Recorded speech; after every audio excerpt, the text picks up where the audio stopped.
Blog Talk Radio. Om Shabbat Shalom, Holy Way of the Most High. Om Shabbat Shalom, I sense your presence. Om Shabbat Shalom, Holy Way of the Most High. Om Shabbat Shalom, I sense your presence. I sense your presence. And I am the light within your soul. In the essence of truth and right, love makes the circle whole. And here we stand in line, waiting for some sacred sign. But to find the balance is the purpose of this time. To restore the balance of the universal mind. And in the presence of my Lord of light and love, everything I see aspiring to be free. And when I call to thee, and come on bended knee, surrender to the all-pervading light and love. Reflections of the one surrounding me with love. And I sense your presence. I sense your presence. I sense your presence. I sense your presence. Within and without, above and below, yeah. East, west, north, and south, I sense your presence. Without and within, below and above, yeah. East, west, north, and south, I sense your presence. I sense your presence.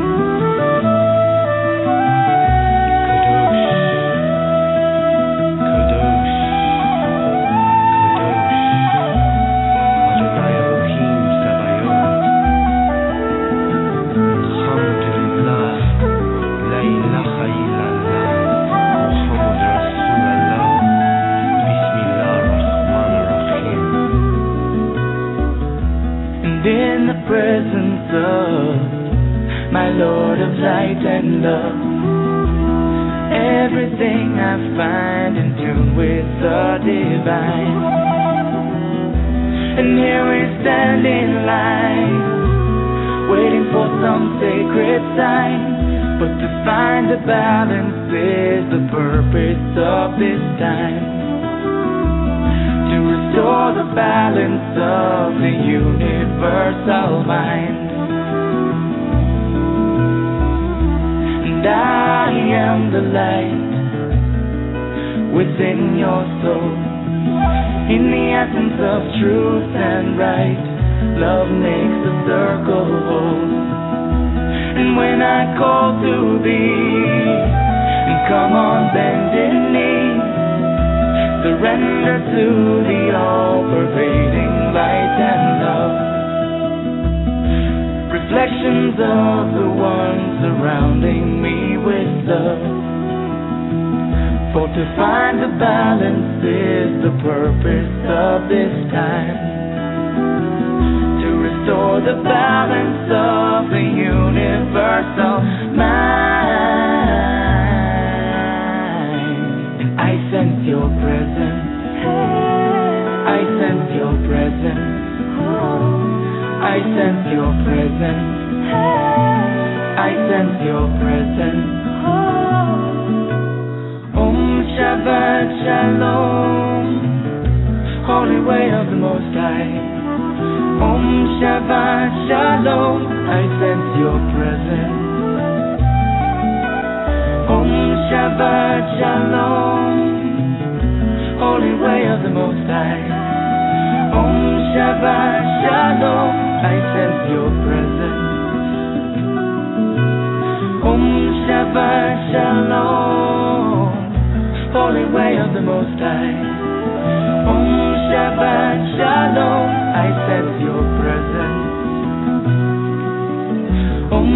Shabbat Shalom, Holy Angel of the Most High. Om Shabbat Shalom, I sense your presence. I sense your presence. Thank you for joining me tonight here on Activating Compassion in the Midnight Hour. My name is Jessie Ann Nichols George, and I am your hostess. The music you were listening to there is called I Sense Your Presence. It's by the group Shimshai. And if you'd like to find out more about their music or find out other music that they do, you can look them up either on Facebook or going to their website at shimshai.com, and that is SHIMSHAI.com. I just want to extend a welcome, whether you are joining us here for the first time or whether you've been with us and you've listened to previous shows in the past and you're coming back to hear what we have going on tonight. And here at Activating Compassion in the Midnight Hour, what I do is I look at different ways that compassion exists in our lives, how to remove our blocks, resistances, frustrations, and more. Some weeks I'm discussing different aspects of how compassion is in our life and affects our life and the different areas of compassion. And then sometimes I'm doing more exercises or practical implementations. And most of the times, particularly this year, I've got guests that are coming on the show so you can learn about their work and how other things complement and work with compassion. I also highlight different musical artists along the way. Earlier this year, we've had Stephen Halpern on and Peter Cater, some great shows. If you've missed those shows, go back and listen to those in the archives. I've also had Joe Matson on, and Claire Hedin was on at the end of last year. So a lot of really great artists coming through. And, so we kind of look at a variety of different things, and you want to just keep in mind that there may be other people out there in your network that would enjoy this show too. So if you think about that, you can definitely, if you enjoy the show, just share it with some other people, friends, family, significant others, anybody that you feel inspired to share it with or think might benefit from the show that we have here tonight. They can always come back and listen to it in our archives, and they just use the same link that you use to get into our live show, and then they can listen to it at their convenience. And then they can also go to my Activating Compassion Facebook page, which is facebook.com/activatingcompassion/notes. All the archive shows are there, as well as on my website, which is at Jessie Ann Nichols George 1. That's the number 1.com, and that's at the bottom of the show description as well for you. Now, in my own work, I focus on helping people find and use compassion in their everyday lives. I've created the Genesis Clearing Statement, which some of you have experienced on previous shows. Matter of fact, one of our other hosts, Kevin Baird, last year, I believe it was September of last year, did an interview on me, and we ran the Genesis Clearing Statement and explained about it on his show. So that's an archive you could catch as well if you'd like to find out more about that. I've authored 2 books so far. They're titled Activating Compassion and Activating Compassion, the Workbook. I have 2 more books that are in the publishing process, which are based on relationships, so you can listen and watch for those to be coming out as well. I've also created the Compassion Tour, which is a multi-state nationwide tour, including workshops, retreats, seminars, book signings, and fundraising events. And I'm working on various things coming up. I do have an event coming up actually in October in the Chimney Rock, Colorado area at the Matriarch Gathering. I'll be speaking and presenting at their weekend event there, and that's going to be absolutely amazing. You can always find out more about that event by going to thematriarchgathering.com, and it will list information. There's 2 different days of workshops going on, as well as a pre-conference event going on Friday night, and that is the first weekend of October. So that's going to be really exciting. Come on out, joining me, and it's a very affordable weekend out there in that area, so check that out. You can also follow all the events that I have going on at jessieannnicholsgeorge.eventbrite.com. And there's an option there as well for gifting the tour. I'm going to be starting to set up stuff in 2014. I'm already booked to be doing a show in Santa Barbara, and they do open it up if anybody would like to come and watch the live recording of that show. And so that will be exciting as well. Now, before we get started into our show and with our guest, what I like to do, as some of you know that have listened to the show before, is I like to delve into the 72 Names of God, Technology for the Soul, which is by Yehuda Berg. And as most of you know, I really love Yehuda's work because he works in a style that is very similar to what I work in, which is taking big, giant concepts and breaking them down into everyday life and making them practical and applicable. That's a tongue twister, isn't it? Try to say that about 20 times fast, practical and applicable. And so anyways, what I like to do is to randomly open into this book and get a message out. And so every week we kind of have a little something to focus on and to check out in his work. And then this message also, what I like to do is I will post this on my page under the Main Street Universe tab on my website. And so if you ever want to go back and look at the messages and read them throughout the week, you can do that there. I usually get them posted up there shortly after the show, but usually within 24 hours at the latest. So that's another area you can go to. So let's see what Yehuda's got tonight. I always find the random opening to have great messages for us here. Okay, so tonight's message we've got Lost and Found. This is a short and simple one tonight, it looks like. So the name of God on this is Lost and Found, and his little message is when you want to find your way back home. So this is the name that we use when you want to find your way back home. And oftentimes when we talk about home, this is very interesting in relation to our guest. Home is really, literally, like they say, home is where the heart is. Your spirit resides in that heart area. It resides within you. And this is about reconnecting. When we talk about going home, we're talking about reconnecting with spirit or God, force. And the insight that Yehuda provides on here is there are times when we find ourselves off course in the journey of life. We feel lost, bewildered, confused. Life becomes an endless labyrinth, and we don't know which way to turn. And the meditation that he provides on this is, with this name as your compass, the path towards your spiritual home is illuminated. You regain your bearings. With every step you take and with each moment that passes, you feel comfort, confidence, and a stronger sense of direction. Now, the pronunciation of this name, the common everyday name is Lost and Found, but the pronunciation of this name is Resh Aleph Hey. It's Resh Aleph Hey. And again, that message is going to be posted on my website, on my page under the Main Street Universe tab, so you'll be able to check that out after the show, a little bit after the show, and read that for yourself or go back and reference it during the week. Now, as we start to get onto our topic tonight, because our topic is about prayer, and, you know, that can be very confusing. A lot of people have very set opinions and very set ideas about what prayer is, what it's all about, and so we're going to be taking a little bit of a look at how prayer works. You know, is it always good? Is it maybe not good sometimes? Can it work against us as well as for us?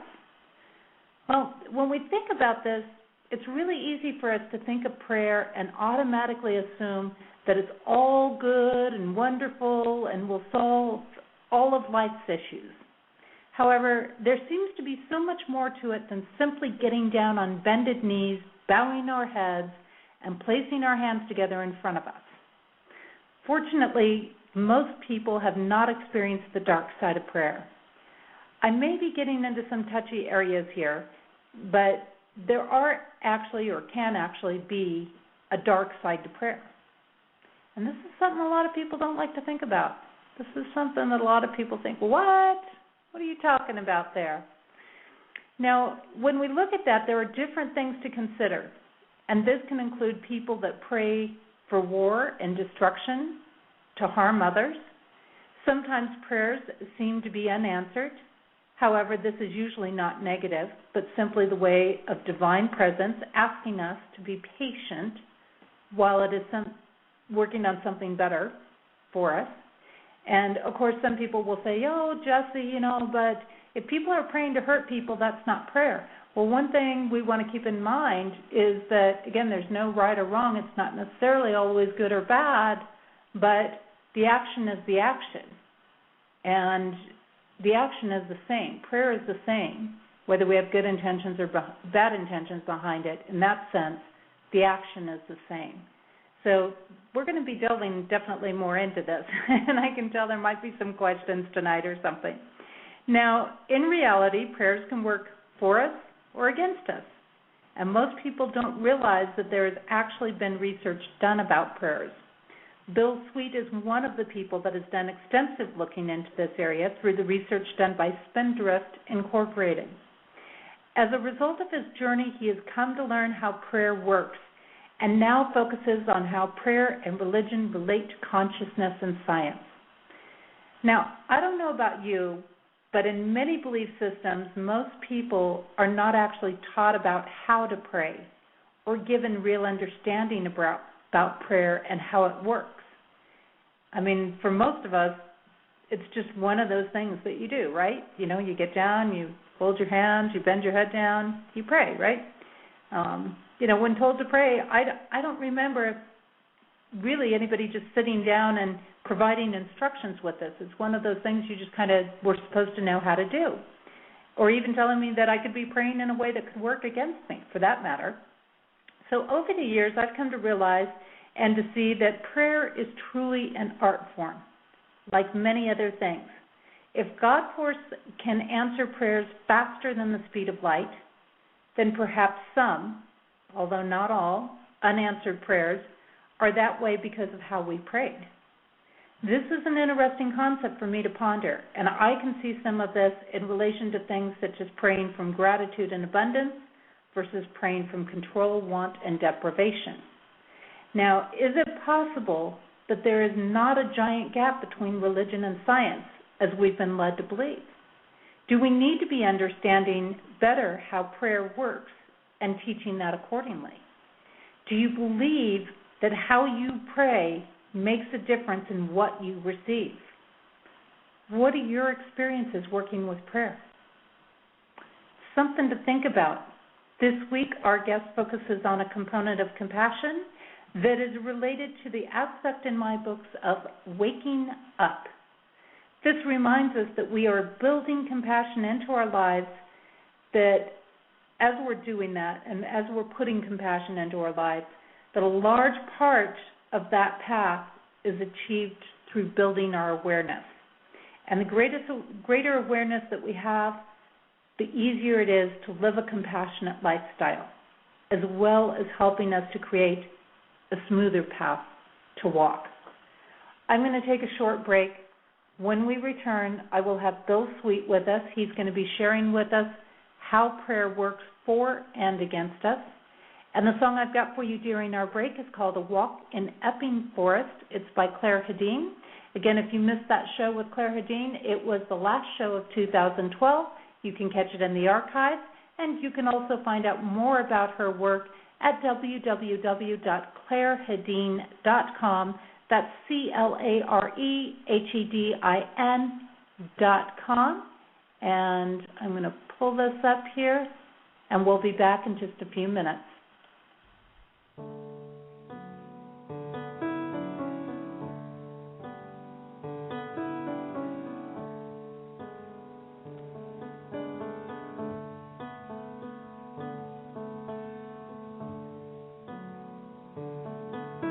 A walk through Epping Forest.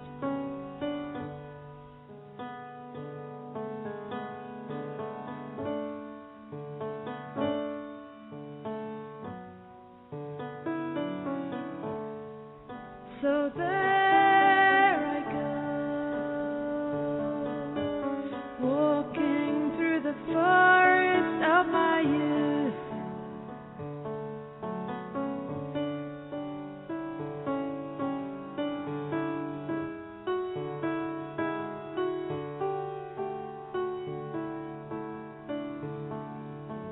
And as my feet go one, planted in front of the other, walking on the pathway, covered in leaves, different colors, different stages of decay, of brittleness, subtlety, suppleness,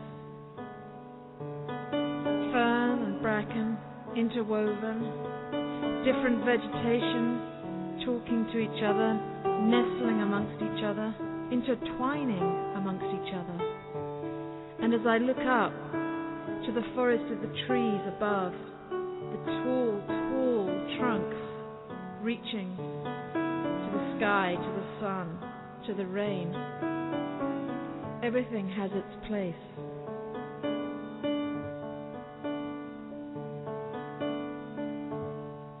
The sunlight is dappled across the leaves, across the ground, across my face, my hair.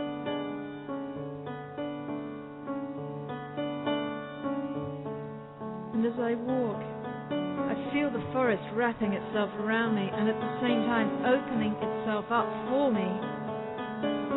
And we are one. As I walk, it walks with me. As I move, it moves. One expressing the other, connected. And then comes a breeze. The leaves rustle. They bend. Constantly shimmering in the sunlight.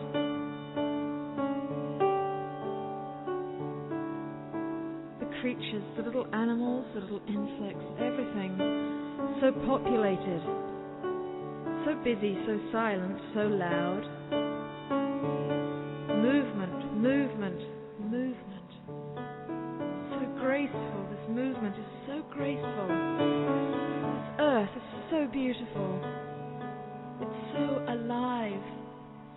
Constantly dying, regenerating, constant motion, cycles of being. And I'm in that. I'm a part of that, not from it.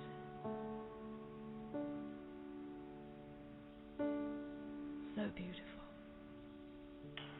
Welcome back. You are listening to Activating Compassion in the Midnight Hour, and my name is Jessie Ann Nichols George. I am your hostess this evening. You were just listening to a song by Claire Hedin, which is called A Walk in Epping Forest. And again, you can find out more about her work at www.clairehedin.com, and that's CLAREHEDIN.com. And I'd like to bring in my guest tonight, Bill Sweet. He is president of Spindrift Incorporated and author of A Journey into Prayer, Pioneers of Prayer in the Laboratory Agents of Science or Satan. He graduated from Illinois State University, majoring in communications. Bill founded and was president of an entertainment booking agency in Chicagoland, and has a background as an investor, audiophile, and ham radio operator. Bill's work focuses on how prayer and religion relate to consciousness and science, which led to his involvement in the research of consciousness and prayer at Spindrift Incorporated. We're going to be discussing tonight how prayer works both for and against us. You can also learn more about his work at www.spindriftresearch.org, and that is actually at the bottom of the show description, that link, which can bring you right into there. I'm going to get his mic opened up here. Bill, I want to welcome you to Activating Compassion in the Midnight Hour. The Midnight Hour? Well, hello, how are you? I tell you. Doing good. My day started pretty good earlier today. Do you ever get these things from Swami Biyanada? I'm not quite sure. You know who this guy is, Swami Biyanada? He's a comic Swami. Are you familiar with him? I've heard of him. I know of him. I don't get his stuff on a daily basis. He sends a joke out every day, and the one today is outstanding. I have to tell you what it is. Okay. They ask Swami, question, can you explain the theory of relativity? Swami says, sure. A billionaire comes down for breakfast and says he feels like $1 million. His wife says, "Oh my goodness, what's wrong?" I thought that was really good. That's awesome. That explains relativity. Yeah, that's pretty good. I've heard of him, and I think he does. Doesn't he work with a couple of other people too? One of the rabbi guys or something as well. Yeah, I see a lot of rabbi stuff on his. Yeah, I think so. Mm-hmm. Yeah, they do like a tour together that's a comedy tour of people from 3 or 4 or 5 different belief systems. I think it is. Is that right? I didn't know that, but if they come to Chicago, I sure want to see him because his humor is outstanding. It's kind of like the Rodney Dangerfield of consciousness research, you know. Well, what I'd love for you to do, and what a great way to kind of open up a little bit of humor, a little bit of lightening up, and I think we can all use that in our week. It's an important thing. I think the average person doesn't laugh enough anymore. We need to be doing more laughing. Someone just told me maybe 6, 7, 8 days ago they saw an old black and white movie where this town was taken over by some kind of evil circus or something and brought kinds of demonic things to the town, and people were being killed and possessed and left and right. And there was one guy who, for some reason, started laughing at these demons and things, and that's what broke it up, was the laughter. They couldn't take the laughter. He didn't get the name of the movie, but I thought that was interesting. Was able to laugh at the darkness, and that's what stopped it. And that's some old movie way back when. I don't know if any of your listeners. Pardon me? It's a parallel because I find myself doing it, and it is one of the things that I think I've kind of worked with people that when it gets hard and it gets challenging, you do just need to kind of laugh it off a little bit and not take it so seriously, you know, not take it for that threatening thing that it might appear, you know, give a little humor into it because it doesn't really know how to deal with that. Hey, it doesn't know how to deal with it. That's a very interesting study. It's true. Well, it's so used to control, and if you laugh, it loses control of you. Well, maybe that's the way to explain it. I never thought if you laugh at it, it loses control. I got to make remember that. I think maybe you got a point there. Maybe that's what it is. It unhinges it. It just can't take that laughter, you know. It can't take that laughter. There's no control over laughter. It's an uncontrollable response. I wonder if there's a connection with compassion. I wonder if compassion is able to detach something. You know, it's able to disconnect something that's causing the problem some way. I don't know if it's similar to laughter, but in the sense that it's able to shift the focus. I would say so, because it definitely does. I know in my work of dealing in compassion that it does shift. It does shift our own personal focus as well as shift the focus and the response of somebody else. It has a lot to do with letting go of trying to control or have specific outcomes, and I'm sure we're going to get into some of that tonight. But in doing that, coming from that compassionate space, you're removing threat. Just like laughing at those dark forces, you're removing the threat that might be involved or the scary part of a connection or an interaction or things like that. I like that. I like that. You're, by being compassionate, you're removing the threat. That's good. I've got some good work out there, Bill. Yeah, it sounds like it. Hey, I would love for you to share a little bit about your background. What got you into doing this work? What got you all fascinated with prayer and the book that you wrote? Because it's a pretty fascinating set of things that you're dealing with here. Well, the book was a lot of work, needless to say, because I had to document everything, and there are a lot of things I wanted to say, but I couldn't put in there because I couldn't back them up. So I have a lot of footnotes, and I have a lot of cross references and things. If anybody likes an index, I've got that. That's for sure. I was brought up in a very academic atmosphere, and I was brought up in a Jewish neighborhood. I'm not Jewish, but a lot of influence from very high-level thinking people. And my parents are educators, and professors like that, and so then I had these psychic and spiritual experiences. They were quite dramatic up to about the age of 15, and they kind of disappeared. And it's kind of interesting thing too about this, how the younger people seem to have these experiences, and then you get educated out of them. And so when I would bring up subjects things that I experienced and subjects I was interested in that related to that, I'd get a lot of debate from people. It wasn't skeptical debate. You know, I deal with skeptics now, and it's very unfriendly. But it wasn't skeptical. It's just the atmosphere was charged with, okay, explain yourself. Let's talk about it. Let's figure out what's going on here. This was kind of an interesting thing. So I learned early that if I was ever going to be able to share anything in anywhere near a concrete way about a paranormal experience or a spiritual experience, you better have a good argument. You better have some kind of evidence. And that's what the debating process taught me. And so I kept that in mind. And so I started looking for people that were interested in finding some evidence for psychic experiences and spiritual experiences. And not just people who say, I experience these things, or I'm a believer, and this type of thing. There's a lot of people like that, and that's fine. But I realized that I was aware, interestingly enough, as a kid, that the age was becoming more and more scientific. It went way beyond what I ever dreamed. I mean, I never even heard of computers at that time.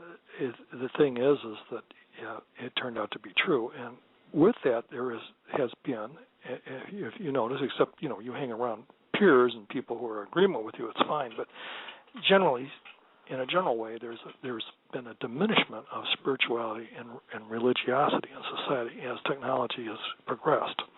And there's a lot of reasons for this. It isn't just that people have not interested in morals and theological teachings anymore. It's that it appears that technology and science is replacing a lot of things people believed in and that were supernatural or spiritual. And so science is sort of taking the place of spirituality and religion for a lot of people. And they have other things that they worship. There seems to be a great worship now of the iPad and the iPhone and texting. And the almighty iPad or iPhone. Oh, isn't that the truth? Talking about the I am, that's going to be the next one, right?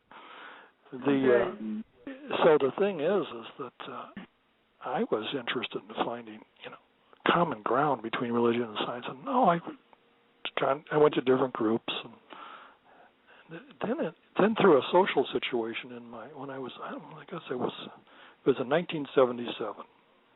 I was talking to this one gal, and she said, "We got to meet my brother and father. They were Bruce and John Klingbeil. They worked professionally all the time as Christian Science practitioners." I don't know how many people in your audience know what a Christian Science practitioner is, but that's a person who spends all their time praying for people for various things. And I've known a few of them, but here these people were doing experiments with prayer. And they were just 3 towns over from mine. They weren't out in Albuquerque, New Mexico or something. It was right here in the Chicago area. So it was synchronicity out the window. It was unbelievable. Serendipity, synchronicity, I couldn't believe it. Because I'd been contacting people all over the country, and here there was a group right near me. So it was just a wonderful discovery. And they had a laboratory called the Spindrift Laboratory, and they would bring people in from different religions and test their prayers on plants. Plants would be deviated in some way from normal, and they'd have people pray for them to see if their prayers could restore to normal the conditions of the plants. And they would be monitoring all these things. And in 1977, the year I met him was also the year that the Apple II computer came out. And Bruce and John Klingbeil had one of the very first ones, a very low serial number. And it started automating some of these experiments. And along with praying for plants, they had some electronics experiments too, where the thought would subtly affect how an electronic part would work inside of an electronic instrument, including random number generators, which is an interesting subject too. Random number generators are supposed to produce just zeros and ones in a random pattern, but it was found out that when thought was applied to a random generator inside of a computer, that over time the pattern started forming into groupings that were no longer random patterns. So thought it was actually altering what was going on in the electronic circuit. And that part of the Spindrift research has been, you don't hear about it too often from Spindrift, but that actually set the stage for a lot of things that are going on today with random number generators. I mean, that's a big deal today. Have you heard about them, random number generators? I've heard of them. I have a little bit of background in computers. It's a little outdated, but little bit of a background. We all know about outdated. That's so easy to do. It's the outdated. Yeah, a month and you're outdated. You know what you get when you cross a computer with a gorilla? What? A hairy reasoner. Oh no. Now that will feel. Now you got to think about that. So the thing is that that's one of my favorite puns, but it's a double pun. See, the younger people will get half the joke. They'll get the reasoning, how it reasons, but the older people will remember Harry Reasoner. So it's a joke, it's a generational joke about computers. Isn't that interesting? Exactly. Yeah. And I caught both of them. I must be in that middle. Yeah, you caught both of them. So the thing is that people use thought and psychic thought and unconscious thought to affect random number generators, but the Klingbeils were praying for their number generators, and what they found is that it increased the order faster. The order that develops. In other words, there's an order that comes out of randomness. It's a very interesting thing. They can read about it on the experiments page at the Spindrift website. And I was always fascinated about that because it's both a voluntary and involuntary response. I mean, the more you focus on it, it increases the pattern of order. But even if you're not consciously focusing on it, but you're in the atmosphere of it, just have a kind of a general entanglement with the unconscious mind, it's still influencing it. And today there is a big project called the Global Consciousness Project. I don't know if you've seen it, but people can also go to that link on our website, where they have random number generators all over the world going 24/7, and basically they are being influenced by great moments of change. I mean, there's a big sense of order and reordering going on a few minutes before midnight on New Year's Eve, and then a few minutes of the next day, the first day of the year. Everybody's thinking in the world about it. So it's a very interesting. Of course, there's 24 time zones. I don't remember how they work that out, but it's a very interesting thing. And also, when the Oscars are on, they have millions of people watching the Oscars together, and when the final things come up, who wins and everything, all this order comes on because all these people on a collective level around the world are thinking about the same thing. And unknown to them, they're affecting these random number generations. It's very fascinating. And it's a very strong argument for the skeptic to explain away, who doesn't believe in psychic phenomena. How do they explain that there's a correlation between huge events going on in the world and these random number generators that are picking up this information from general consciousness? Very fascinating. Definitely. I'm finding that interesting. I'm thinking of that potential, and I know from my own experiences how much thought can affect something. We don't always get to hear or see something where you have more concrete scientific fact with it that would be related to, as you're talking about, like a random generator or something. And I know I've got a couple of people in my audience, and their minds are ticking away probably about now going, I'm going to go out and try that. Well, that's great. If we can increase people's interest and curiosity, that's the whole thing. Because what a wonderful world. People, there's nothing like subjective proof. If you're fine with the experiences you have and the epiphanies you have, fine. But it's going to be harder and harder to share those with a world that's becoming less and less believing. You'll have your friends that'll believe, but the world is. Everyone's saying everything's becoming more spiritual and more consciousness oriented. Well, that just may be the people we're hanging with, because when you talk to the people who are actually trying to find connections between religion and science, or between spirituality and consciousness, or in parapsychology, these people are becoming fewer and fewer, unfortunately. And then this is sort of a irony, because now is the time for these things to come together, but it doesn't seem to be working that way. I know a lot of parapsychologists that are out of work that used to be very active. And it's ironic. You would think now, with everything going on, with this advancement in computers and society getting together, and everyone talking about one world, and the fast pace of things, that we would be interested, that we would be making more progress in this area. We think we are. We got this idea, and we think we are, but we actually aren't. But maybe it's just a lull before something good happens too. And so, I am thrilled though for a few of these good things that are going on. The Klingbeils, who started Spindrift, believed that you couldn't study prayer in a scientific way without first finding out its paranormal nature. Now that's true, but that is what caused us a lot of trouble, because the religious people don't like anything paranormal, and the paranormal people tend not to like to bring God into things, or even hint at it directly or indirectly. So it's as a rule, there's exceptions. But the thing is that by definition, something paranormal is an action that takes place non-physically at a distance, right? Well, that's a pretty good definition of prayer. So an action that takes place non-physically at a distance. Right. So to undercut it and say it has nothing to do with the paranormal is just kind of cutting yourself off from ever finding out anything.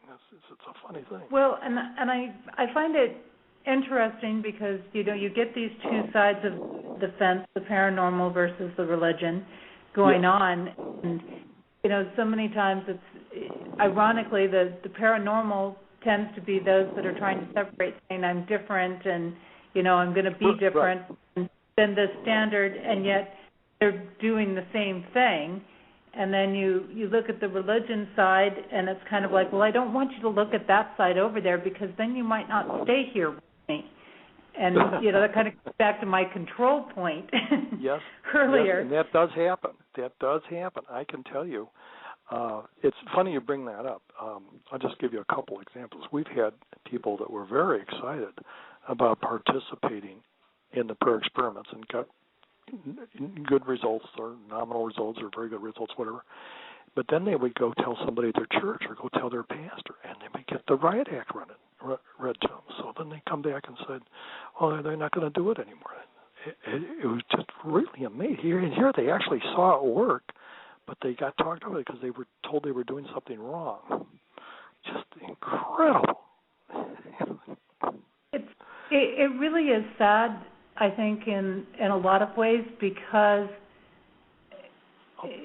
to me, they go hand in hand. I mean, research and science and consciousness and religion, and they're all, in a lot of ways, coming to the same conclusions, just different explanations of getting there. It's kind of like if you look at the main world religions, they've got a lot of the same truths running through them. Each one's got its own little variables in there, but you've got the main core truth running through them. They're just in the book of Luke. I was going to say, in the book of Luke, there's something that I never heard a minister ever give a sermon on, but it's there, and it's basically that Jesus is walking around with his disciples, and they see this other group of people doing healings and miracles, and one of the disciples, probably Peter, but I don't remember, one of the disciples pulls out his sword and says, "Should I slay them? They're doing what we're doing, but they're not acknowledging it the way you want it acknowledged." And Jesus said, "Those that are not against us are for us." Had you ever heard that before? Yeah. And that phrase is a big thing. Those that are not against us are for us. So he's which is such an interesting thing to keep in mind, and I think that so many times we're so ready to put somebody against us when they're not really against us. Right. I mean, if you want to put this in a modern day technology factor, let's look at it. I've got 3,500 friends on Facebook. I haven't seen most of those. I don't know. I don't know if they actually exist because I've never actually seen them. Mm-hmm. Mm-hmm. And you could run that. That's a modern day example of this religion versus science controversy in a sense. I mean, science can prove that there's somebody else there under that name, and that's a real person that's in my But Facebook friend. that's very interesting. You have given me a lot of new ideas. I should be taking notes. But the thing is, the thing is that isn't that funny? You said you don't know if they exist or not. You just because their names are there. I just got to digress for a second. One of my earliest memories was the Steve Allen show, and I never forgot this. I was just 5 or 6 or something. And he had this woman on from Hollywood, and she was telling him how she did not believe in the vitamin theory, how she thought vitamins were fake, and she just didn't believe in the vitamin theory. And she said to Steve Allen, "I don't believe in vitamins." And Steve Allen said, "Oh, but I've seen them." I never forgot that. It just broke me. I have an indelible memory of that. It was so funny. People have to see something to know it's real. And here you said kind of interesting thing. You have 3,500 friends, and you don't even know if they're there. That is really interesting concept. Well, we know well, some of them are real. I was thinking about that when I was looking at some of this stuff and when, contemplating some of this. I was like, really, if I took this into modern day, it's like, do I really know these people exist? I mean, they could be using any photo or, That's very interesting. Well, could Facebook go out and prove to me that they exist? Of course Facebook could prove to me they exist, but have I actually seen them? And how many times did we say, well, I'm not going to believe it until I see it? Okay, well then don't believe you've got all those Facebook friends out there, or don't believe, It's a very, very good point. Very good point, because when you're really, what you're saying there is that should I still believe in them or not believe in them? I mean, let's reality. I've seen pictures, but that doesn't mean that's what he actually looked like. I don't know. I wasn't there. It's like one of my science teachers said in high school. The scientist that maybe say he doesn't believe in God or anything, but he has faith that the next step he takes, what's going to be on the ground. He has faith in gravity. He has faith in something. Well, and then you've got that whole thought concept, and I'm not sure how this plays into your work, but you've got the whole thought concept too of there are all these energies or spirits or whatever you want to say that exist, but they've elevated to where they're not visible to our eyes. Yes. Well, one of the referring to Bill Maher, I happen to like him, by the way. I just can't stand some of his vulgar words and some of his ideas, anti-God ideas, but I think he's very funny. He constantly makes the point that people who believe in, he goes after the psychic people too, psychic people and spiritual people and religious people. He says they have the greatest game going in the world because they're selling the invisible. They're selling something you can't see. And, this comes up constantly in his thing. And so what would it be like? You wonder if something could be seen, if we could actually establish that there is something happening. There's a connection between these invisible entities and powers and principles and laws of the universe and something that could be manifested in a fairly consistent way, not perfectly consistent way, to show that there is a spiritual phenomena, something in another dimension is influencing something in this visible 3D dimension, or how many dimensions there are. That would be a remarkable thing, and we feel that enough accumulated prayer experiment evidence and random number generator experiments and some other experiments have been worked on. Attention experiments are very interesting, how you pay attention to somebody or some situation and how that influences the person receiving the attention. That's another interesting area. These things show that, in fact, you can rant and rave all you want, but there is action at a distance. It's psychic action at a distance. One person may label it prayer and spirituality, another person may say it's strictly quantum physics. Well, even if it is, it's still action at a distance. Albert Einstein called it spooky action at a distance, and I don't know if he was being sarcastic or fun about it. I mean, I don't think he was denying it, but that's what he called it. Did you ever hear that before? Spooky action at a distance. Is that how we're going to define it? Albert Einstein called things psychic stuff, paranormal stuff. Oh, psychic stuff, okay, Those are his words. I quote that in my book several places. I kind of like it. Okay, it's that's kind of fine. an interesting concept. Yeah, it is. And that may be another thing. People don't like to be spooked, but they want to see everything in front of them. Well, maybe they can see. I have a feeling that some people actually who are skeptics, a few anyway, have had a few experiences that they just dismissed. You dismiss them. Like everybody has some kind of great experiences from time to time. And even an atheist or it's funny as you mentioned some of that, and you were talking about earlier how we're moving more and more into this I'm only believing what I'm seeing kind of society. Oh, yeah, and much less spiritual.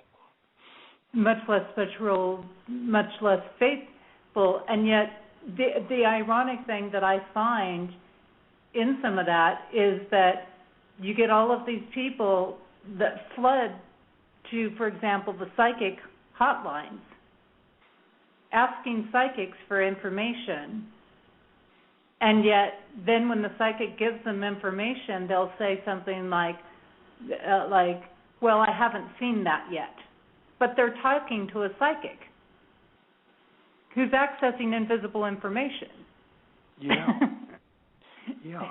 Now it's interesting what you're saying in a prayerful sense too.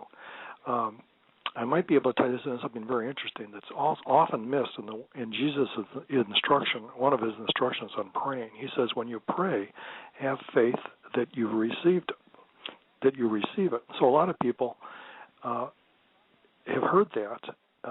Let's see, what is it? I think that's Luke. I think the Bible is Luke 11:24. I think the thing is that it's people go, oh yeah, I have faith, everything. But what they have is what the problem. What he's saying there. What's interesting is that it's not that someplace along the line it's going to come into being. It's just at the moment that you're having that thought, you should act like you actually have it, even though you can't see it. It's in the invisible realm. You should act like you have it right then, like you have the healing right then, or you have the money right then, or the need, whatever, it's met right then. It's completely counterintuitive how we think humanly, because it doesn't make any sense. It's stupid. How can you say something stupid like, you guys are Pollyanna? There's nothing there.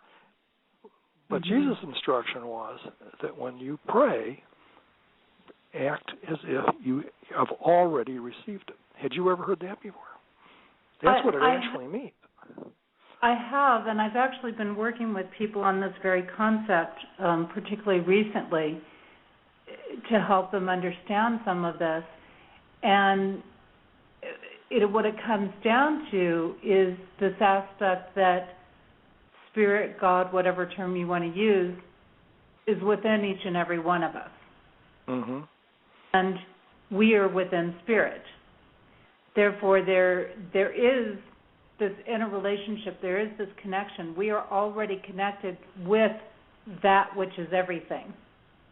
Yes, yes, you got it. Yeah. It's in us, it is in our life, it is present in our life, it just hasn't materialized in front of our eyes. Right. So it's already present. Everything is already present, good, bad, otherwise. Right. It doesn't matter that it's invisible, it's already present. That's very hard for the human mind. Understandably. Mm-hmm. Because that's completely contrary to everything we're brought up to believe, culturally and everything else. With their five physical senses, they're telling us the opposite 24/7. Yeah.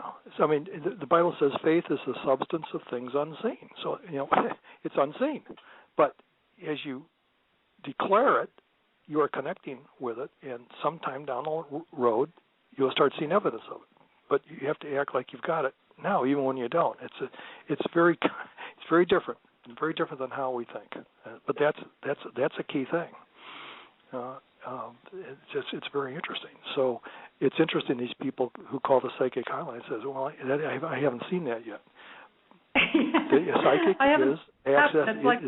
It hasn't shown up in your life yet. Yeah. It's very interesting. So they probably, in a way, angry with the psychic, in some cases. But they ask the psychic, they're asking the psychic to tell you what they're seeing. But then, well, I haven't seen it. Well, then we'll get off the phone. It's that dichotomy of the kind of world we live in. It is. And it's interesting. And when you look at this aspect of, we talk about it's already in our life. I mean, another parallel to that could be, for example, there's somebody in another room in your house. Maybe somebody you live with, they're in another room in your house. You can't see them, but they're there. They exist in that house. Yes. You just can't see them at that moment. Yes, once you focus on saying, I would like to see you, please make yourself visible in my life, then they show up, they walk out of whatever other room they're in, and there they are before your eyes. Yes. And there's another thing, too, that we really thought was unique to Spindrift, and I hope this is of some help to people. And it would relate directly to compassion, and that is the advantage of a spiritual thought, in prayer or without, just having a spiritual thought, is that when you work on it and you're trying to live it,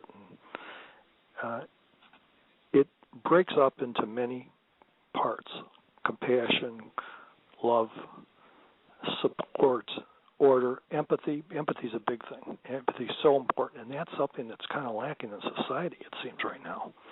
I mean, if you don't have that empathetic connection, you're not going to have the ability to have an unconscious linkage between the unseen realm and where the spiritual power is and the visible. So empathy is this nexus between here and there, even though it's all here, and something that we have to work on. And so what prayer does, it's not the only thing that does it, but it cultivates our individual subjective consciousness to improve and become better. And what does that is the quality of thought and thoughts that we're having. And this, I bet, has a ring of truth for everybody who's hearing it. They don't quite understand it because quality is a very hard thing to define. But it's the quality of thought that makes the big difference in everything in life. And you won't get an argument from people in that. They don't quite understand it, but they know it's true. It's just built into us to know that that's true. I also like to think of the quality with a capital Q as the cosmic Christ, as the highest sense of the Christ, too. It's something that's there, always present in our consciousness, and it's pushing us forward to improve, to make our lives better, to bring healing. And the more quality we get into our thought, even though it's already there, the more aware of it in our thought, the more we are developing what Spindrift calls a qualitative consciousness. And our prayers become qualitative prayers. This is another Spindrift term, qualitative prayers of quality, not just prayers of, I want to get this, I want this to happen, I'm saying on an intention. But these qualities are not just working toward connecting the invisible with the visible, but they're also improving us at the same time. And that's one of the wonderful benefits of prayer and meditation or spiritual outlook, is that you're always improving your quality, and that would include your compassion too. It's something we practice. We're at school. We're in school here on Earth, and this is the highest school, is the spiritual school. And we found that in our experiments, that in a limited sense, we're able to track quality at work in the experiments, and that is the unique aspect of the Spindrift research compared to other prayer research. In other words, other prayer research is excellent, but it's showing that there is a healing effect, and that's good and needed. But we're also showing that there's a qualitative effect, that this healing effect is, when it's truly working right, is a qualitative effect, and it's benefiting the prayer and what's being prayed for at the same time. Can't prove all that, but you can prove some of it. So what would an example of a quality of thought or qualitative prayer be? If you have a situation that's being prayed for, let's take, we have so many experiments that have been done in the past with different kinds of grass seeds and triticale seeds and yeast. I think the easiest one probably to explain would be the yeast cells. Yeast cells are a little more visual than the other ones. Yeast is a very interesting organism. It's being debated now. I just not long ago talked to someone from Harvard, and they're still debating if yeast is a plant or an animal. Isn't that wild? Interesting. They don't know for sure. It has the characteristics of both. And also, there's some characteristics of yeast cells that are synonymous with some of the cells in the human body. So we can't prove it, but the Klingbeils thought maybe that was one of the reasons that it was so responsive to prayer. And when other plants were responsive too, but yeast was wildly responsive. Now maybe it's because there was a human connection in some way. But it's an interesting theory. What happens is that with the yeast, when it's deviated from normal, from having some kind of fluid added to it that's not good for it, or it's overheated, or it's hungry, or it's being fed too much, or it's just not being treated in a normal way, but it needs to be healed. The return to normal for yeast is a very interesting thing. It's not a 45-degree angle that goes up, and it goes from 0 to 100, and there you're back at your healing. It goes through this series of gyrations to go back to normal.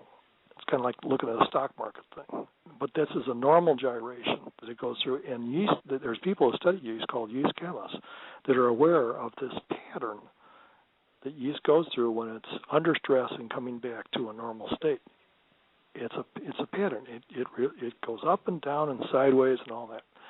So if you have a person who's praying for the yeast, and they don't know specifically what's wrong, they just brought into the lab. Well, we have a few people who have prayed for the experiment so many times they knew what they were praying for, but we would bring people and say, there's a problem with the yeast, pray for the yeast. That's all we would say. We wouldn't tell them anything else.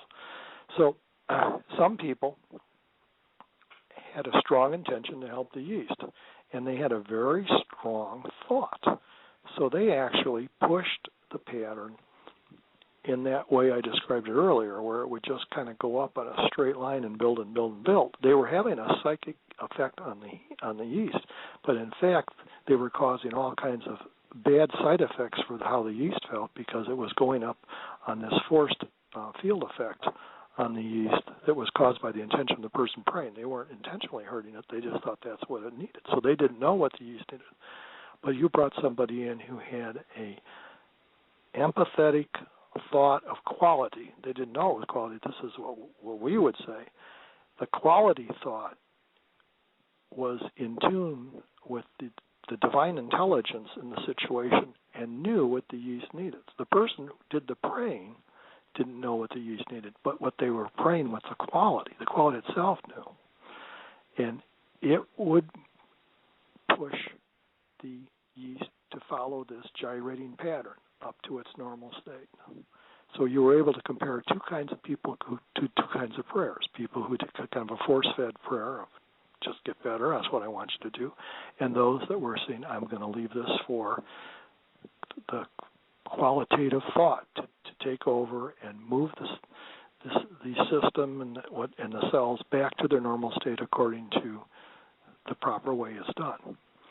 And that's the effect of quality. That's the effect of quality. Now, I'm putting words in a lot of people's mouth, but this is what we would monitor. We were able to monitor people who prayed one way or the other. And that's very interesting, because a lot of people, I think, do pray from that aspect of, this is what I want to see happen. It could be a big problem. Versus that more openness of, I call for whatever is needed in this situation to heal it. Yes, it becomes a big problem. there's nothing wrong with asking for specific things if you can keep your ego and your own plans and agendas out of the way. Easier said than done, me included. That's the thing, though. A lot of people think that God is a bellhop, and you ask him to go get things for you. And that is some people's highest concept to God. A lot of Christians think that way. Give me this, give me that. Yes. And there's a force in the one form of saying, I want this. I want this to happen. Of course, there's a will, there's an ego factor there. And yet, in the other, in my experience, I guess, is when we come from gratitude as if it's already happened, and we ask for what, and we're open enough to receive what the situation needs, even if we can't see and completely understand it at that point. Right, you got it. And there's nothing wrong with turning your desires over to the divine. It's just that let the divine mold them and direct them. Don't you mold them and direct them. That's the big problem with a lot of things in the world. I think we sometimes get too wrapped up in the specifics when we pray versus being a little more open. You know, we look at it, for example, and we say, okay, I specifically want $50,000 to come through this channel by this time. Right. Just saying, I'm really grateful to have enough money to take care of everything that I need to take care of. That allows me to have the peace and the independence and the freedom that I need. You're asking. It's a bit of a conundrum, but we got to be aware of it because some of these spiritual things, if we're not alert, can double cross us. I know a gal who was very specific and very, very good at being specific, and the way she got her money, all of a sudden from an admirer left her money. Solved a lot of her problems. She thought she had demonstrated everything. A few years later, she bought a house, lost her house, lost all her investments, lost everything, and committed suicide. So here was somebody that would have been better off never even asking for what they wanted specifically because it ended up double-crossing them. So it's very interesting. How does that happen, that double cross or that aspect?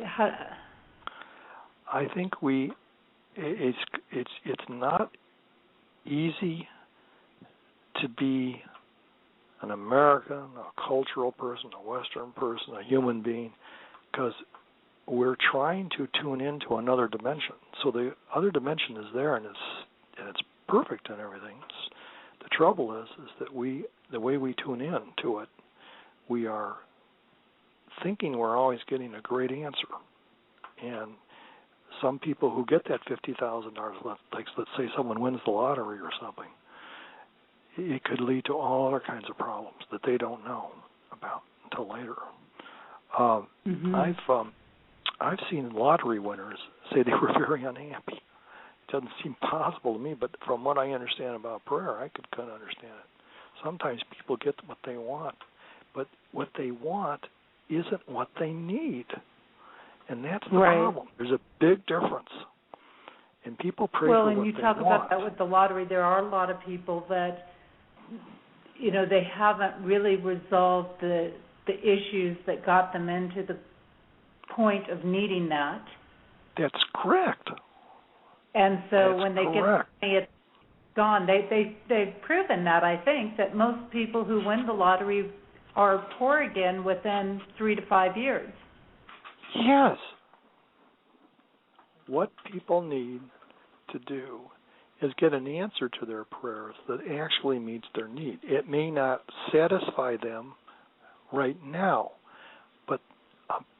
but our culture tells us everything is instant now. Give me pleasure now. Give me my answer now. There's kind of a a conundrum here, too, what we were saying earlier. When you pray, you have to act like you have it now. But that's a little different than the cultural influence that is telling us everything's instant now. We want to make sure what we have now isn't going to hurt us down the road. We want a long-term answer to prayer, not a short-term pleasure trip. And that's where people get into trouble. And it's easy to do because people say, Jesus said, ask and ye shall receive. Yeah, well, receive what? Receive what's best for you, or what's going to get you? Yeah, be careful what you ask for. Yes. And this is so easy to do. This is an important thing that you're bringing up because, we had the yuppie generation, which was pretty much immediate gratification, but we've got another generation now that, we like to put a lot of great emphasis on the indigo children, but at the same time, a lot of those indigo children and the generation coming up behind them that's like in their teens now are very immediate gratification. This is a problem. This blocks spirituality. I hate to sound judgmental, but I think there's a lot of evidence that the more that you dwell on instant now and what's in front of you, the less you're going to have a mind that's cultivated to see some of these spiritual and psychic things. Even though you will occasionally have an experience, you will quickly block them out because the material interest in them will overwhelm you so much that you'll even forget you had some of these experiences, which is an interesting subject too. One of the Spindrift discoveries, besides the main ways to pray and get results and find out about qualitative thought, is that how our own defense mechanisms in the mind tend to block us from not appreciating the psychic and spiritual experiences that we are experiencing. Even if we have a strong interest in these things, there's very few people that are able to end run these experiences and hold on to them. You evidently are one of these people that's able to hold on to these experiences, but a lot of people have a hard time because the defense mechanisms are constantly yelling to us, get back into the culture, shut up, don't tell other people you're having these experiences, don't believe what you experienced. And so you have your defense mechanism doing that to you all the time, so you may have an epiphany that's quickly wiped out. Mm-hmm. And the way that works in the Spindrift research, it's very complicated, but there's been some very interesting experiments that Klingbeils did. They were absolutely, it was just wonderful to know them because they were like mini Einsteins. The thing is that, and Einstein did not follow the patterns. You're brilliant scientists, and these people, a lot of them that were making these big discoveries, they were willing to be independent and not stand as a drone. Yes, and that unfortunately causes a lot of social interaction problems, but yes, you're certainly correct about that. I think one of the reasons that I was able to survive the drama in Spindrift, a lot of people didn't survive it very well, or at all, was that I was able, as again, the sense of humor helped, and it didn't bother me because of the way I was brought up in this debating atmosphere and everything, that people thought I was a fool, thought I was a nutcase and all that. It never bothered me. I think it bothered everybody else in the group. Every time they said something, they got their head cut off, It didn't bother me. I just expected it because I was kind of brought up that way. But it was done in such a way that it didn't bother me. Just, Joel, that's all. I was just brought up. Just whatever you say, just find a way to defend yourself. That's all,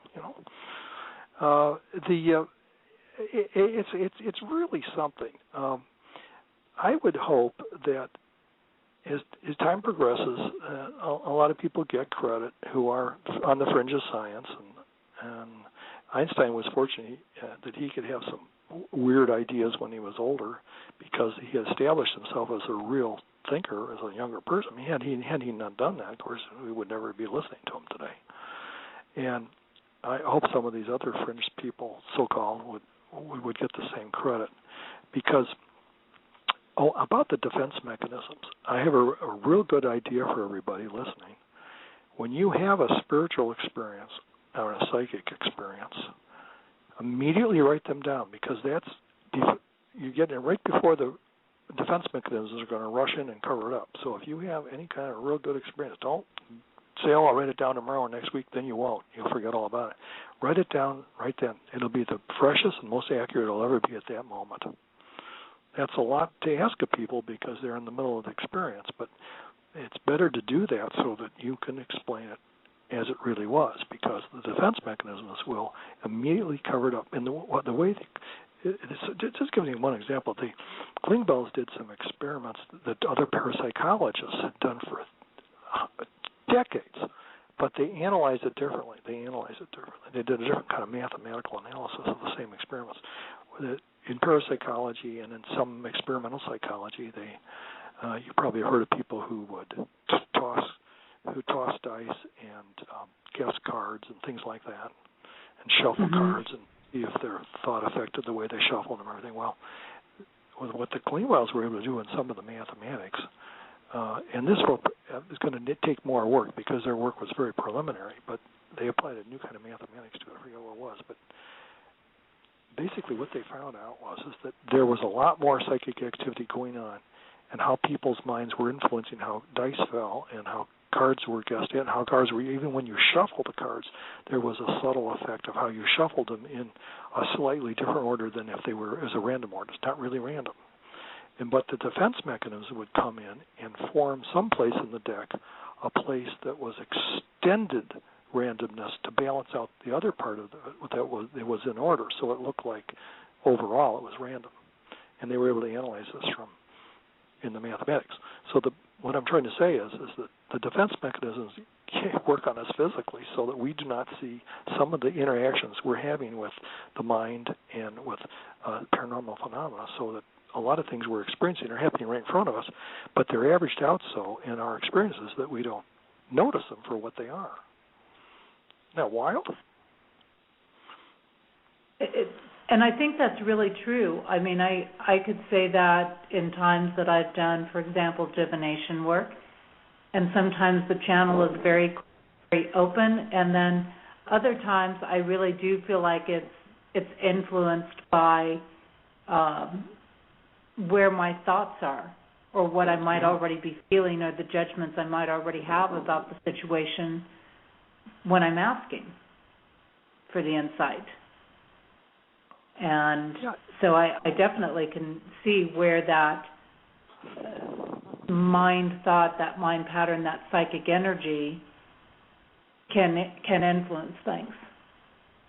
And the way they explain it succinctly is that a proactive psychic action happens that we may notice in ourselves or in our own experience, or what we see it in somebody else's experience. We know that it's a proaction.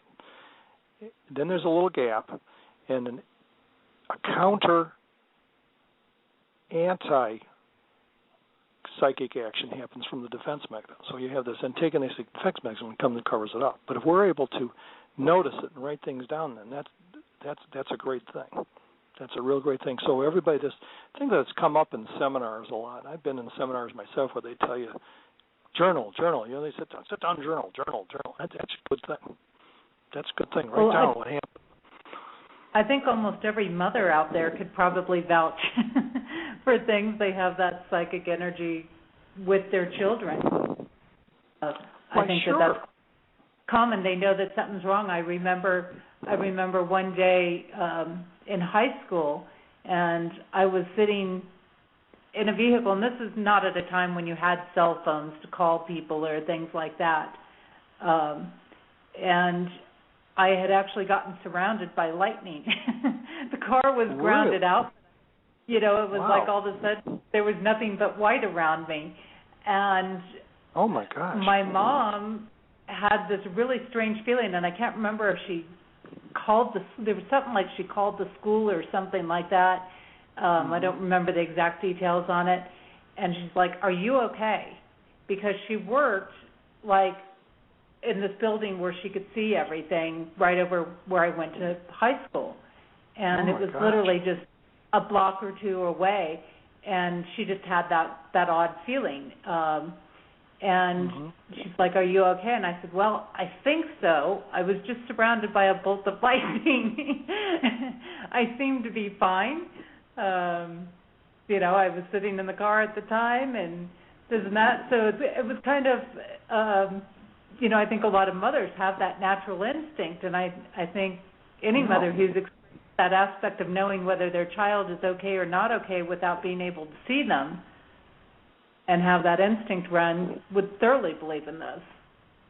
Let me tell you what happened to the church we belonged to. We on a Wednesday night, everybody stood up to sing a hymn, and as they stood up, one man bent over in pain. It was like it was coming from a direction. He felt this big pain and just kneeled over and bent over on his left side. And of course, everybody was worried about him. Of course, everybody was. But it turned out that later on we found out that one of his children was in a serious car accident that happened just then. And he's picked it up. That's what it was. Yeah, it's. He was, I think tuned when we into are his child. When we're linked to people, whether it's a child, a parent, a spouse, lover, whatever it is, we tend to have those strong bonds that make this. I'm sure the skeptic would say, "Well, it's a very good coincidence." I think even Christ inferred that there were no coincidences. Law of cause and effect states the aspect of coincidences, actually, I think. I mean, Jesus said to the man in front of everybody, he says, "Stretch forth your arm," and he stretched forth his arm, and his withered arm healed. And some of the people were very grateful for it, and some of the leaders and political people around said, "How can we kill this guy?" We gotta stop this guy who's shaking people up and keeping them from listening to us. Yeah, it's funny. You lightning. This is probably a stretch, but I always enjoyed that movie, The Natural. Did you ever see it with? What's the other? Robert Redford, was it? Or? Yeah, that's it. And there was a time with lightning in that movie. I never quite understood the symbolism, but the lightning gave him a special power. It's like his connection to another dimension, and made him better and have more quality than other people. Whatever he did it qualitatively better, which made him the greatest baseball player. And he always had to have that lightning going to do that. I thought that was always interesting. Do you remember that? The lightning would flash, and then he'd hit the ball. I did not remember that part of it. It's been so long since I've seen it. But that's interesting. That's an interesting thing. And then I think the greatest scene in that movie was when he wasn't functioning quite right. It was very powerful. Where the woman stood up in white in the audience, just stood up. Remember that? And that gave him strength. Right. Turned out it was his ex-girlfriend. Oh, wow. Very powerful. Woo. And it was, and what, of course, that's true. A woman is man's spiritual ideal, and man's woman's spiritual ideal. And he got it. He got that power from her. It was really something. Just a great movie. I think it was I don't know how well it did, but I think it had a lot of spiritual meat in it. I thought it did really good at the time it came out. Maybe it did. I think it did do well. I think you're right. But I think it should have even done better, because the way they brought that out. Oh, when she stood up, that was really great. Yeah, I mean, I guess I guess the lightning wasn't enough at that point. He was lacking something. He was lacking that completeness of the woman, I guess. Yeah, they really brought out some important qualitative teaching in that movie. Maybe it was not intended. Well, I think that we could watch almost anything and get a lot of these parallels if we really paid attention. Yes. There are so many parallels. Paying attention. Yeah. And I think that's such a big thing. And everything in the universe is energy. So if everything's energy, it's really not so woo-woo as people say sometimes. It's all about energy connected with energy. I got to tell you that sometimes people let their hair down to me when they talk to me one-on-one that are normally skeptics or they don't want other people to know what they believe, or they won't even tell the people in their family, but they'll tell me, they have these experiences, but then they will say they will go out publicly and say the opposite. It's Yeah. Have you ever had that happen? I can't be the only one. Yeah, where they'll open with one person, but then they're closed elsewhere. Yeah, they'll tell you something privately, but they say, I'm telling you, but I cannot tell other people this. I got to maintain this skeptic face. Right, they've got to maintain certain things, their presentations and things. Yeah. So let's look at something, because I know some of the questions that are there for people. And this delves into some of the Klingbeil's work. Yes. What are toxic prayers, and how can prayer hurt us? What was I got how prayer can hurt us, but I didn't hit the first part. What did you say? What was what? Toxic? Is that what the question? Oh, toxic. Yeah. I didn't hear the word toxic. It's if you pray qualitatively, you don't have to worry about this. This is the advantage of qualitative prayer. God and the divine mind will keep you on track. If you can get your ego out of the way and your agenda out of the way and says, I want to be open for what is best, thy will be done, you don't have to worry about toxic prayers. You don't have to worry about it. The trouble comes in is that when we get our ego system in the way and what we want, even though some of our wants are good, I'm not saying you can't have wants. It's usually what we want is not usually the right thing. And I run into this too, my own ego a lot. I might, just as I sidetrack to you, that when I would take spindrift tests, I would be all in. It's just the way it worked for me as a rule. I mean, not every time, but usually you would take 2 or 3 at a time. And you had to space yourself throughout the day. But because how spontaneous can you be, and creative can you be when you say, "Oh God, this is number 1, this is number 2, this is number 3." I would tend to be real fresh and get a good qualitative result on the first test, and maybe on the second test. But it's not always. It starts going the other way. Now I'm getting into formula. I want this to happen. I did this one. Now that worked so well. Now I want this to happen again. All these things come in and they ruin it,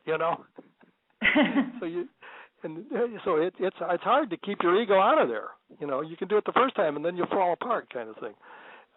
There is, and it's interesting on our tests. You can see on some of the tests that as soon as somebody drops their guard and the qualitative thought goes away, another pattern starts forming into the yeast, and some side effects come in that shouldn't be in there. So it's always good to maintain your qualitative prayer till you're done praying. Don't just stop. Some of these things actually show up on a chart. It's fascinating, and I think in the future when there is evidence that is satisfactory to the scientific community, they will see some of these things. How important, like you said, opening, how our thoughts are so important because they affect things. Boy, when people find that out, they're going to be shocked. It's going to have all kinds of ramifications, and people are going to be pleasantly paranoid. And I think people get scared when they think about. They do. Thy will be done, and they think about the great divine spirit, God, or whatever word you want to use. Yeah. And they think, thy will be done. There's some remnant fears that are programmed in us, oftentimes from religion. The wrong kind of thy will be done, right. Like, oh my God, is my whole, that could be anything. I could be tossed out of my home. I could be this. I could be that. And, right. And that. Not what we mean. That's not what it means. It's not what it means. But then again, that's how some people interpret it. You're right. There's thy will be done. People who are brought up with a vicious concept of God or a tribal God, thy will be done. Maybe God wants to kill me and drop, do something mean to me, or give me this disease. So it doesn't do any good. That doesn't help them. So, thy will be done. The way we understand it means that the qualities that are pure and good in God, the divine principle governing, will eventuate an effect that is beneficial, and that can't be bad in the long run. It may have short-term things we don't understand what are happening, but in the long run, all things work together for good, and we end up with a good result. That's hard, but that's what qualitative thought does. It takes us down a path to a destination that was best for us under the circumstances versus all these circuitous routes. And I think if we can get to that point of realizing that when we say thy will be done, realizing that divine spirit, God, again, whatever term you want to use, really wants the best for us. They want us to have stuff in life. They're trying to get us to that good stuff, that divine presence is trying to get us into that amazing space, and it's our stubbornness that keeps us from there. Exactly. And if we realize everything it's doing is going to move us into something better, it's kind of like if I said to somebody, okay, you're going to lose your house right now, however, you're going to gain this other thing that's going to be 100 times more amazing. So you'd go, hey, or take my house. You know? Right. Yes. And it's hard to see it. And believe me, it's hard to see when you're in the middle of it. I know what that is. Exactly. It's hard to see in the middle, but if we get to that point where we realize that Thy will is going to be absolutely amazing for us. Yes. And to grab that concept, and I have gotten to a point now where I know that even though I can't see it because I can't see that bigger picture, you know, I can only see it so far as a human being. This is a good point. This is a good point. See, the two distinct prayers in scientific terms at Spindrift were called goal-directed prayer and non-goal-directed prayer. Goal-directed prayer was a Klingbeil term for this petitionary prayer where you ask for something, you want to receive it, I'm going to intend it's going to happen. And that's okay when you have an admirable motive, but most of the time we're asking for things that we actually don't need. We may want them, but we don't really need them.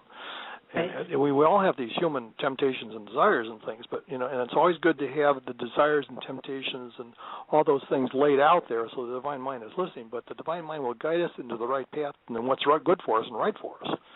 And then the other type of prayer that Spindrift tested was called non-goal directed prayer, where you get rid of the goal and turn it over to Thy will be done. And that lets the flow of creative intelligence and quality come into us and guide us. And like you said, I don't see the big picture, and I don't know exactly what I need. But the intelligence and the divine love in the other dimension knows what you need, and that's what's most amazing. When you surrender to that, you come into coincidence with that. Then you have this flow from the invisible to the visible, and it'll come in a way. If you're listening and watching, you'll see it. You'll see it. Like you said, there have been people who've lost their job and very upset, and then they find out that they're going to do something else with their life that they're a lot happier doing than they would have never had it happen had they not lost their job. As an example. Exactly. I've seen that and experienced those things, and being able to release and relinquish that, and by trying to force our own will with prayer, we're really cutting ourselves short. We're shortchanging ourselves. It's kind of like saying, "I'll take the nickel instead of the $10,000." This is the analogy. That's the analogy. You take the nickel instead of $10,000. You got it. The $10,000 is a little harder to get to because it takes effort in a way to be qualitative in your thought because you have to work so much on giving up your plans. But the benefit in the long run is better. By the way, on the Spindrift website, spindriftresearch.org, the first question is on goal-directed prayer and non-goal-directed prayer, and also on defense mechanisms. Because the first question is on what are the major discoveries of Spindrift. I think your listeners would enjoy that. And, of course, in my book, A Journey into Prayer, I write quite a bit about that and our experiences with it, too. I write in the book, and this is hilarious, but it actually happened.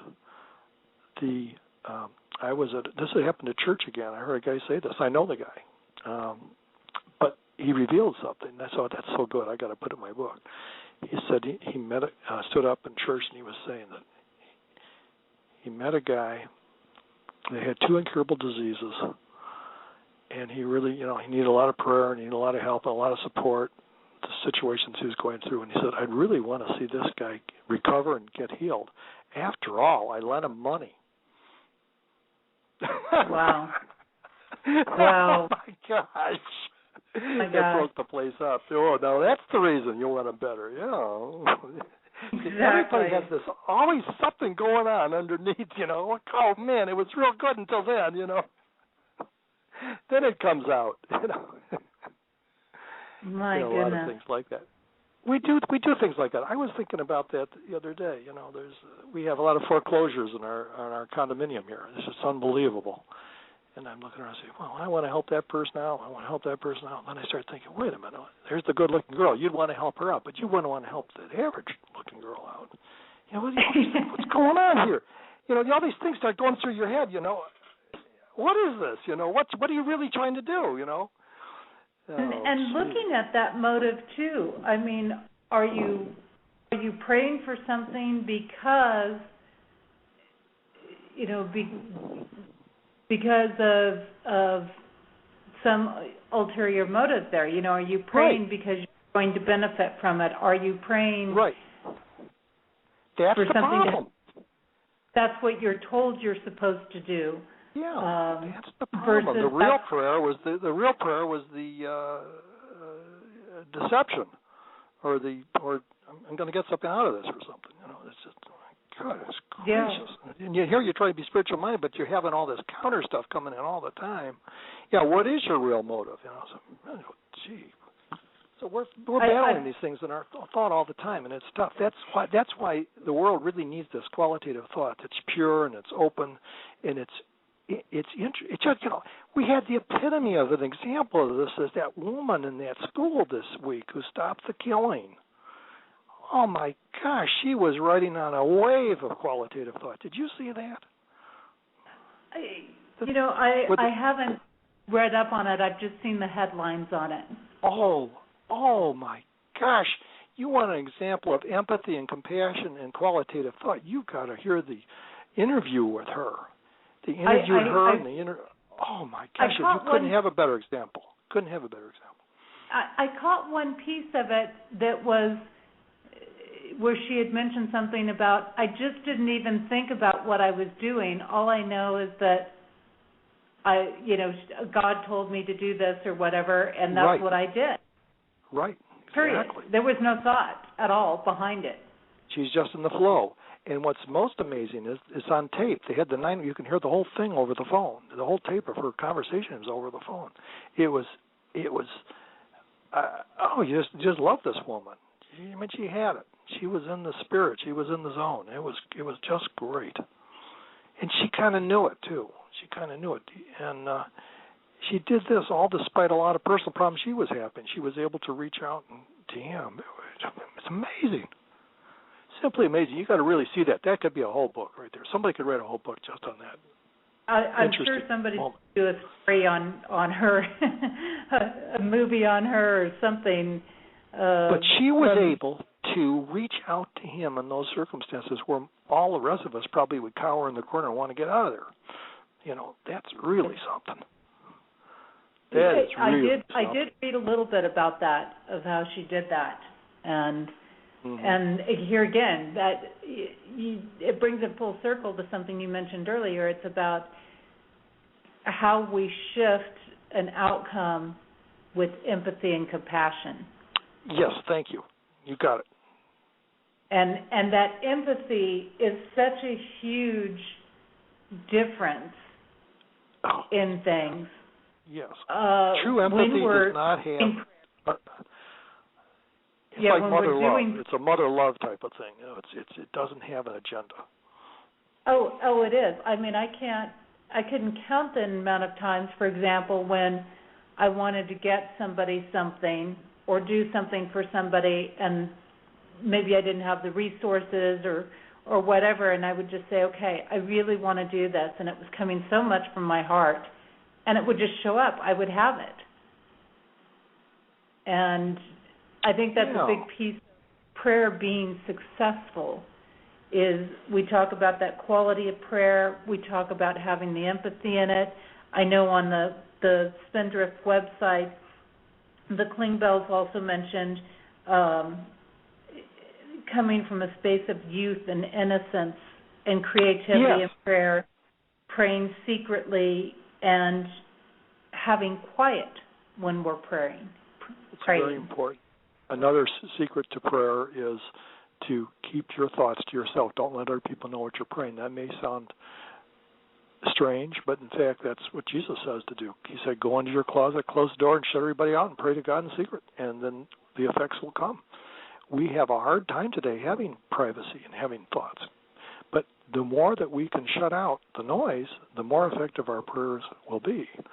It sounds crazy to a skeptic, I'm sure, an atheist. It just sounds like some kind of goofy cult thing. But it's coming from Jesus, so I'm not too worried about it. Well, and when you look at it and you look at the examples of whatever spiritual leader you want to look to, they go off on their own to say their prayers. Yes. They didn't sit there and necessarily say them in the middle of all the groups. I mean, they brought the healing examples, they did the miracles because they were tuned into the energy and this and that. But when you looked at it, and for example, Jesus would go off to the hilltop or the mountain to pray. We look at this even in Druidic cultures and things like that, where they went off to the hills of Tara to pray and to put forth their request. We see this in every major religion that I've ever observed, where they have a secret place that they go and they do their prayers. Yes. And everybody should have a place in their house like that. In the old days, they didn't. In the ancient times, people had what they called a chamber, would amount to a closet, that they would go to either just to refresh or to have private thoughts. And I don't think people really have places like that anymore. They have man caves and other things. But, that's one of my dreams. As I've ever built a place, I'm going to have a room just dedicated to private thought. And we have it completely isolated. No windows. I wouldn't have windows. I think you should block it off. But you could have windows. It had a pleasant view, I suppose. But the whole idea is to isolate. And I just think that what we found in our experiments, for example, that if you could really isolate, you would get tighter results. The results would be a little bit better. And it's not a real easy thing to measure, but what it means is that you'd hit the marks better of how something was healed, how it was more attuned to normalcy. So there's something there. Well, there's definitely a clarity when you remove those distractions. There's no question to it. I mean, I know some of the times that I love to focus on things the most is in the middle of the night, the early morning hours when there's not really any activity going on in the world. And if somebody doesn't have a prayer room, there's always little things that you can create or a little space somewhere, be it a dresser or whatever else, that is a little prayer space for you. It can be, any... Good point. You make your own little space, And to your listeners, that probably won't sound goofy. It's just a very important thing. It is. I could get into the subject. Are we running out of time?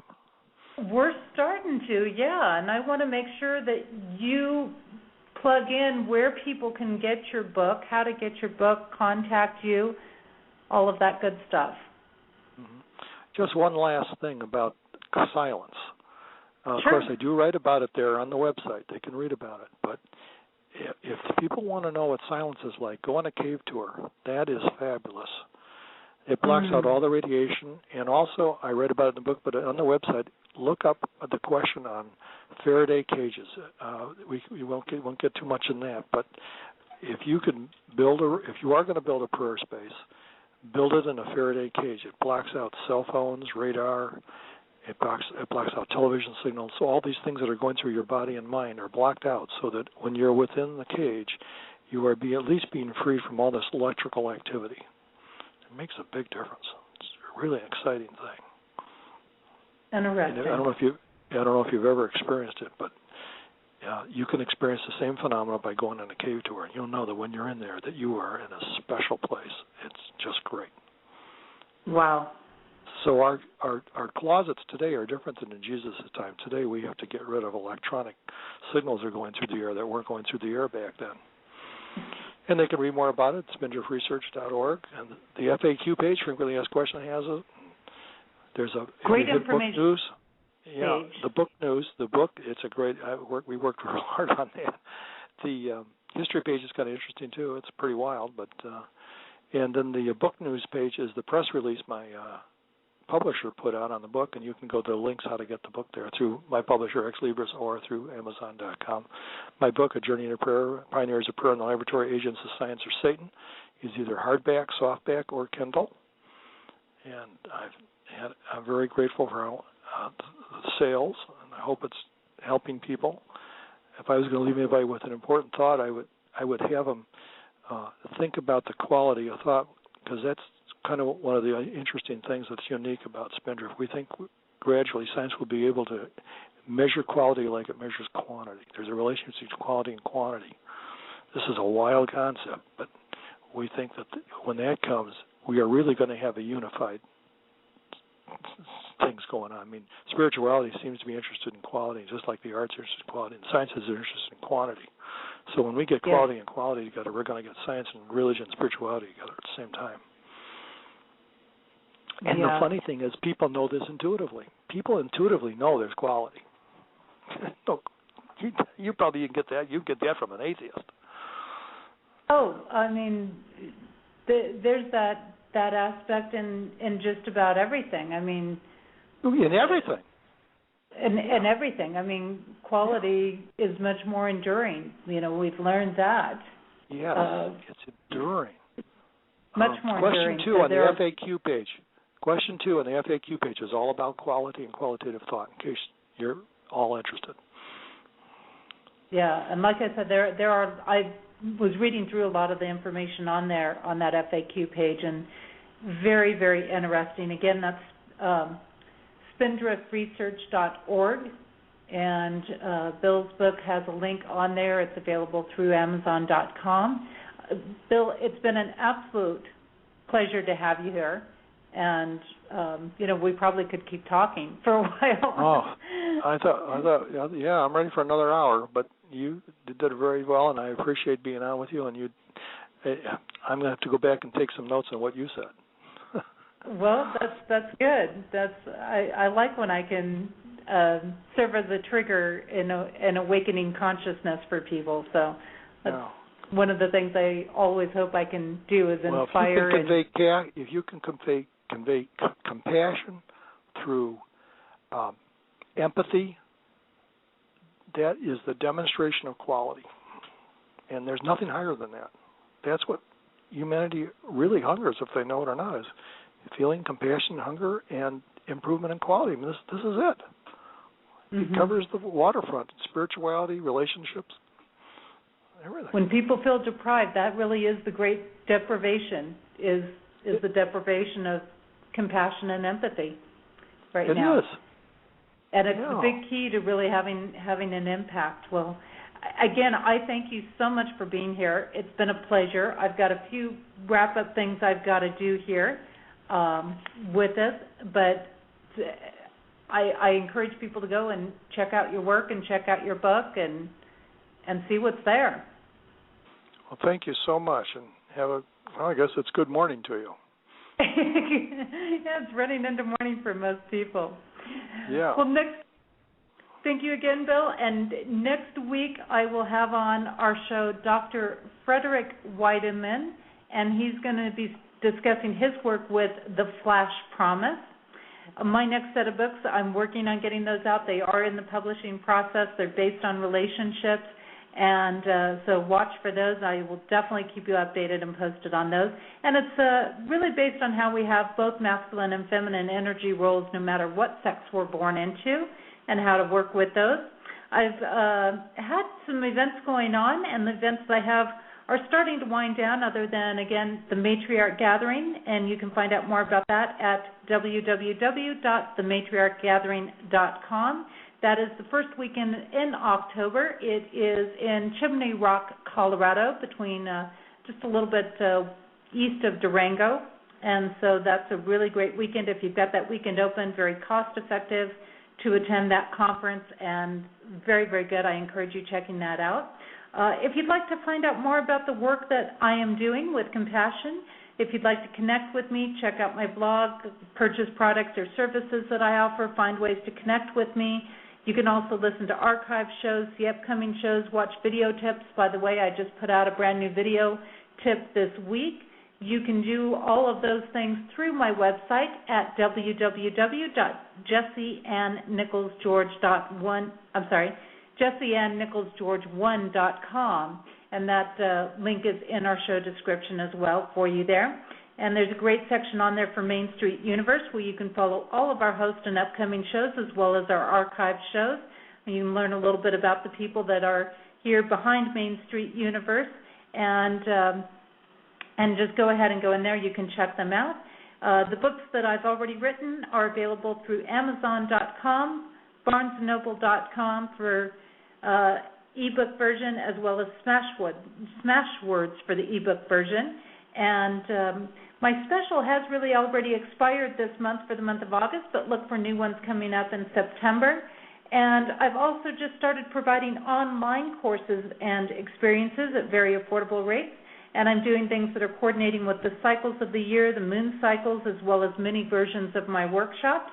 And I'm going to be looking at bringing in different things related to the cycles and topics and correlations of our chakras, meditations, visualizations, and all these different things are incorporated in them, so you might want to check those out. And most of those workshops are being offered at around the $10 to $15 range, and even if you can't make it live to those courses, you do get the recording as long as you're registered. And if you've missed any of those courses and you're interested in them, you can still purchase them as a recording. So it's a really great setup there. And you can find out about all the courses I have going on that are available there, and they're at learnit.com/invite/Jessie-Ann-Nichols-George. So that's a great thing for you to check out. Don't forget, we've got several shows here on Main Street Universe throughout the week. Sunday nights we have Darren Bouquet, who is a reader at Madame Laveau in the New Orleans area, doing spiritual insights, talks a little bit about topics, does some readings. Monday nights we have Kevin Baird walking on the sidewalk with his Horizon Oracle Journeys deck, a deck that he himself created. You can learn more about that deck at www.templeofgaia.com. Tuesdays we have a brand new hostess on the network, and that is Susan Weed, who is sharing her work in herbs and natural plants. Wednesday nights we have our flagship show with Daniel, Janice, and Brett, and they're discussing different topics. Sometimes they've got some guests on, lots of things happening there. Thursdays we have Queen Mother Amaku, which is discussing her work with Egyptian culture. And, of course, Friday nights right here is Activating Compassion in the Midnight Hour. And I just want to say thank you so much for being here tonight. My name is Jessie-Ann-Nichols-George, and I look forward to seeing you back here next week as we delve more into activating compassion. Don't forget, if you've enjoyed my show this evening, to share it with others. It will be available at the same link in our archives. It's available right after the show as an archive. And, of course, the readings from Yehuda Berg, those will be up and available on my website probably in about an hour or so. I usually get them up quite quickly. You can always go on there and check them out. So lots of options there. And, again, people just can come back into the archives by using the same link that you used to get into the show. I'm going to leave you tonight with the song Yearning For, also known as Over and Over by Shemshai. Thank you so much. I look forward to seeing you again next week right here on Activating Compassion in the Midnight Hour. May you enjoy the rest of your weekend and have an amazing week. And if I could see what makes me blind, I would soar to the edge of my mind, and to touch what seems unreal, just to show you the way that I feel.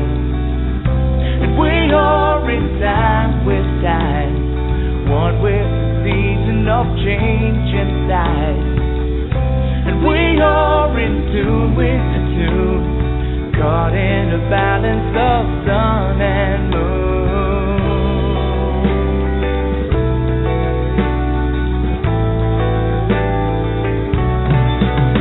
Oh, deep inside, the light within, shining to show you it's here to begin. When all I have is all I need, I will soar to the edge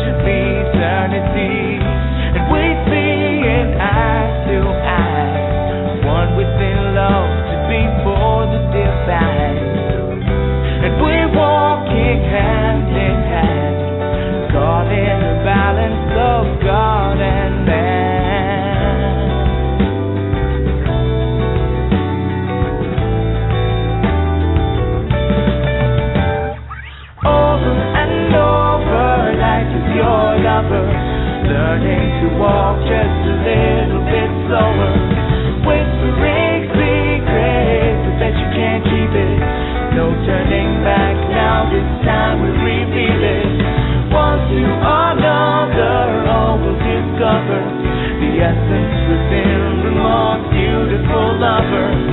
Time is still turning, the love is still burning. Deep in your spirit, your heart still yearning for.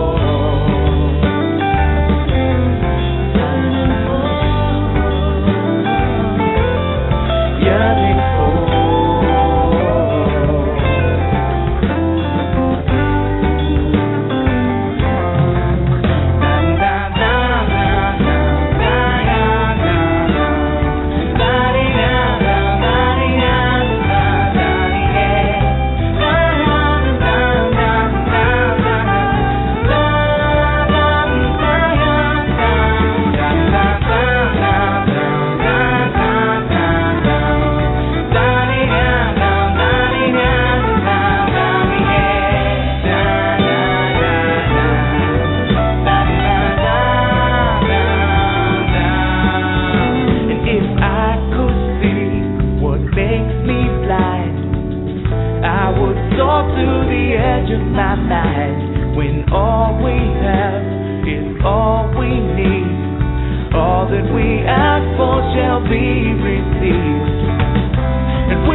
Yearning for.